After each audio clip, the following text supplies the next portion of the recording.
Ladies and gentlemen, hey, hi, how you doing? Welcome back to the channel. Thank you so much for stopping by. Call of Duty has been doing a lot of PSAs lately, a lot of announcements, and with the upcoming week being a pretty big one in general for more Black Ops 6 reveals, potentially our major overhaul update to the UI and everything going on with the Call of Duty HQ, wanted to preview some of the larger announcements and PSAs that Call of Duty's given over the past couple of days, including a delay to something I think a lot of players were expecting and a pretty controversial update coming with Black Ops 6. So first things first, going into this upcoming week, there are a couple of things you definitely want to be on the lookout for if you are trying to grind out some last minute things going on with obviously MW3 and Warzone, primarily related to the events. Pretty much every single event is concluding this week. So if you have not gone through and completed your purgatory rewards and gone through and gotten the different camos or the cloud camo or anything like that, that's coming to a close later this week. The MW3 rewind as well with all of these camos and rewards. If you haven't done these and you want some of them, coming to a close this week. And then same deal with the trick or treat event too, if you haven't gotten your operator skin or any of the other stuff for that.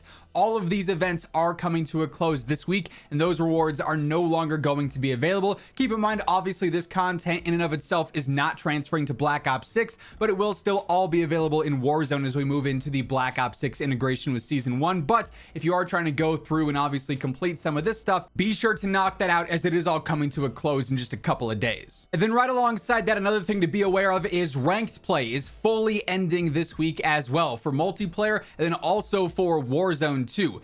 Everything here with ranked is going to be going offline, so if you do go through and you're trying to reach a certain level for your ranked rewards, you're going to want to get that done ASAP. As you can see in the top right, this ends in 2 days, same deal with multiplayer, and then ranked is going to be fully offline all the way until basically the start of ranked play in Black Ops 6. Like, it is done entirely for this year. So just a couple of days left on that as well. Now, in addition to that stuff ending this week, as I mentioned, we also saw some larger updates from Call of Duty in regards to some stuff coming later on with Black Ops 6. Things getting delayed like what we're about to break down here. And then also new details on a system that players are not a big fan of. But as we do go through all the remaining details and PSAs and announcements today, if you do enjoy the video, a like rating is always seriously appreciated. And of course, if you're new to the channel, if you have not subscribed yet, this is the place to be to stay up to date with everything going on in Call of Duty. News, updates, announcements, everything like that is covered here on a daily basis. So feel free to hit that subscribe button. Obviously, a ton of stuff upcoming in the next few days and weeks leading up to launch of Black Ops 6, and then even more after the fact. So you're not going to want to miss anything. Definitely join us on the road to 1 million subs. But initially here, COD Updates did post an announcement and a delay in regards to our next white paper. If you're unfamiliar with the term, which it seemed like quite a few players were when I was talking about this on Twitter, the white papers are the various deep dives and blog, in-depth stuff going into their matchmaking system. So we've seen a general overview on just like how matchmaking works across the board in Call of Duty. We recently saw their skill-based matchmaking white paper, which seemed like a lot of gaslighting, I'm not gonna lie. But there's also the ranked play white paper as well, which they're talking about, and it was said to be coming in late summer, but this is what they're saying now. An update on the upcoming multiplayer ranked play matchmaking white paper. We now expect to release this white paper closer to the launch of Black Ops 6 Season 1 and Ranked Play, since obviously Ranked Play for BO6 is coming with Season 1. Making this adjustment will allow us to deliver the most accurate information possible as we introduce some key adjustments and changes to how Ranked Play systems will work in Black Ops 6. We look forward to sharing this information with you, and we'll be adjusting our white paper publishing calendar accordingly. Look out for more on this in future communications. So this is going to be fully delayed. A lot of players might be saying, you know, what's going on with ranked play? Isn't it pretty self-explanatory? You just play your ranks, right? Like if you're Diamond 1, you play other Diamond 1 players and so on and so forth. Hopefully what this is going to clear up though is how that system oftentimes doesn't seem to play out as such. Like I get so many comments saying, Zach, I'm Platinum 3. Why am I going against Crimson or Iridescent or even top 250s? You know, I just hit Diamond 1. Why am I only running into top 250s or Iridescent players? What's going on here? Hopefully this white paper does give us more details into why that'll happen at times, but it will just give us a general more deep dive into what's going on with ranked play in specific. They say for multiplayer, but a lot of the similar systems crossover into Warzone as well. But yeah, there is a delay on that, and obviously once that does surface, if there's anything significant to take away from it, we'll be covering it when that happens. But then we get to our controversial update. Their anti-toxicity blog that Call of Duty released a few days ago regarding disruptive behavior, a progress report on moderation results, and basically updating us on the voice chat and text chat systems in COD. Why is this a controversial update? Well, because this is a controversial system. They announced a little while ago that they're going to be more closely monitoring text chat and voice chat in COD, and what it resulted with is pretty much everyone at some point being communication banned, being voice chat banned, so you can't talk to enemies, you can't talk in game, you can't even talk with your teammates in your own party if you end up getting voice comm banned. And the problem is that getting voice comm banned happens to players who aren't even doing anything against the rules. You can get voice comm banned if you are simply playing the game and someone spam reports you. Why? Because the spam reports, for whatever reason, default to a comm ban. You could, be talking some light trash in game, not actually saying anything toxic or going against TOS, and get voice comm banned. It is an automatic trigger, basically, if a group of people spam reports you, where you end up getting voice comm banned, despite the fact that you might not have said anything wrong, or sometimes not even said anything at all. A lot of players I've seen have actually gotten voice comm banned and they don't even talk in game. Like, the system is fundamentally flawed. It false flags accounts all the time, very similar to the shadow ban system with the voice comm ban, and then it ruins your experience to talk in game. And unfortunately, with this blog here, they are kind of doubling down. So they say voice and text chat moderation in Black Ops 6 is going to be there on day one. So a similar system to what we have now. Unfortunately, that means with the similar spam report flaws that we have now, they're going to be in Black Ops 6 on day one.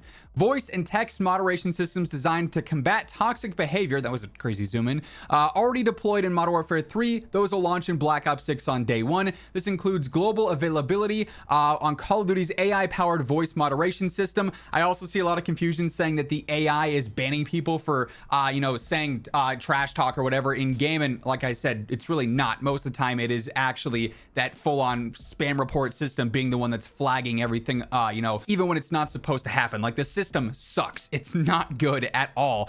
Text-based moderation of in-game text chat and usernames is in 20 languages and also be deployed on Black Ops 6 on day one. They're also expanding the AI detection for different languages too. The disruption behavior team knows that hype and passion is part of Call of Duty's DNA. Voice and text chat moderation tools don't target our competitive spirit, but the false flag system does. It enforces behavior against the code of conduct, or the TOS, targeting harassment and derogatory language. Similar to MW3, the code of conduct will be visible when you launch BO6, yada, yada, yada. Over 45 million text messages were blocked across 20 languages. So since MW 2019, Call of Duty has expanded out to various languages. It's available in English, French, Italian, German, Spanish, so on and so forth. Call of Duty has implemented a new analysis system from username reports to enhance efficiency and accuracy, surfacing critical reports to our moderation team for investigation and action. I think they're maybe referencing the fact that certain accounts have like this trust level similar to shadow bans, where if you're getting flagged a lot for text chat, or someone's false reporting you for voice chat because they're mad you were talking trash and then slammed them, right? They'll report you for that, thinking, oh, I know the system's broken, I'll get them comm banned, and eventually it ends up working. Again, the system is broken and they're doubling down on it. The disruptive behavior team has also been emphasizing proactive measures for text moderation activity, reducing exposure to disruptive behavior for our community. The system also analyzes text chat traffic in near real time, so it can block some things. There are certain words, like, it knows you're not going to press send on that and get through, and while you're trying to say those words in general, you are probably a loser, but it is what it is. They say that there's detection, but clearly there's also workarounds and loopholes that allow the system to look even dumber at times too. Exposure to voice toxicity dropped 43%, and I think this is such a strange thing to boast about. Call of Duty's moderation strategy has helped reduce exposure to disruptive voice chat for millions of players since last year. Since rolling out an improved voice chat enforcement in June of 2024, COD has seen a combined 67% reduction in repeat offenders of voice chat based on offenses in MW3 and Warzone. In July 2024, 80% of players that were issued a voice chat enforcement since launch did not reoffend. Probably because the system is false flagging you, so they can't talk in game because they get voice comm banned off of spam reports reports, and then they can't get reported. Well, I guess they could in theory, but most people don't get reported again when they're voice comm banned because there's nothing to say. Now, like I said, few cases, people aren't even using their mics. They end up getting voice comm banned because of spam reports. Own issue, but they're saying, hey, we noticed less players are being toxic in voice chat. Yeah, because there's less players talking in voice chat because they can't, because they got false comm banned because the system is flawed. Then at launch, Black Ops 6 will expand its voice moderation to French and German as well as English, Spanish, and Portuguese. They also collaborate to battle disruptive behavior. The disruptive behavior team is continually making improvements to reduce our community's exposure to toxicity, basically. These improvements include improved messaging to players, code of conduct updates, so on and so forth. So just going into some of the behind the scenes stuff there, basically. But yeah, if you weren't a fan of the way that they moderate voice chat and text chat right now and how flawed the system is, as I've discussed several times here, unfortunately, it only looks to be getting, expanded in Black Ops 6, and they are doubling down on this, which I'm sure is not going to be controversial at all. I'm sure there aren't some of you typing paragraphs up already like, yeah, the system is not good. In theory, it is nice. Like, yeah, it's going to automatically flag if someone is saying ridiculously stupid things that should not be socially acceptable whatsoever. Like, it's going to flag them, then they'll have the consequences. But in execution, there's just a million false flags and false reports, and innocent players get affected by this a ton, maybe even more so than the players deserving of comm bans and text chat bans. So kind of unfortunate depending on how you feel about this system, but like I said, it's going to be a controversial update for sure. That being said, though, that is going to wrap things up for this one. If you enjoyed the video, a like rating on your way out would be really appreciated. And if you're new here, feel free to hit that subscribe button on your way out so you can always guarantee you are in the know for everything going on in Call of Duty. But once again, thank you so much for tuning in. And until next time, take it easy, have an awesome rest of your day, and I'll catch you later. Peace out.